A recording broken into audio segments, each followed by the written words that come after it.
Israel দখলকৃত ফিলিস্তিনের পশ্চিম তীরে ছড়িয়ে ছিটিয়ে ধ্বংসাবশেষ। গেল কয়েকদিন অঞ্চলটিতে ইসরায়েলি আগ্রাসনে এ পরিস্থিতি। গাজায় যখন যুদ্ধবিরতি চলে তখন পশ্চিম তীর জুড়ে আগ্রাসন চালাচ্ছে দখলদাররা। আতঙ্কে সেখানকার ৩০ লাখ বাসিন্দা।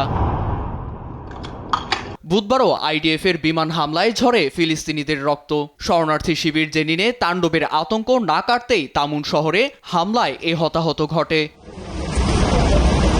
এ পরিস্থিতিতে জেনিন পরিদর্শনে যান ইসরায়েলের কট্টর প্রতিরক্ষা মন্ত্রী কাতস। তার দাবি, ইরানের অর্থায়নে গড়ে ওঠা সামরিক স্থাপনা ও উগ্রবাদের বিরুদ্ধে সামরিক অভিযানের মাত্রা আরও বাড়াবে তেল আবিব, যাকে আয়রন ওয়াল বলে বর্ণনা করেন।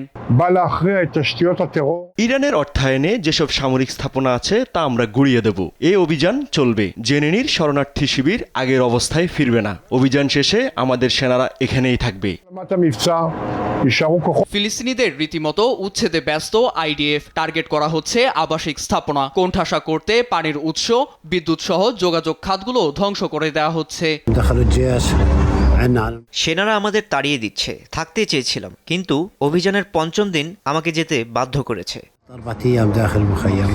1967 সালের যুদ্ধে পশ্চিম তীর, পূর্ব জেরুজালেম সহ একাধিক জায়গা কবজায় নেয় ইসরায়েল, যা স্বীকৃতি দেয়নি আন্তর্জাতিক সম্প্রদায়।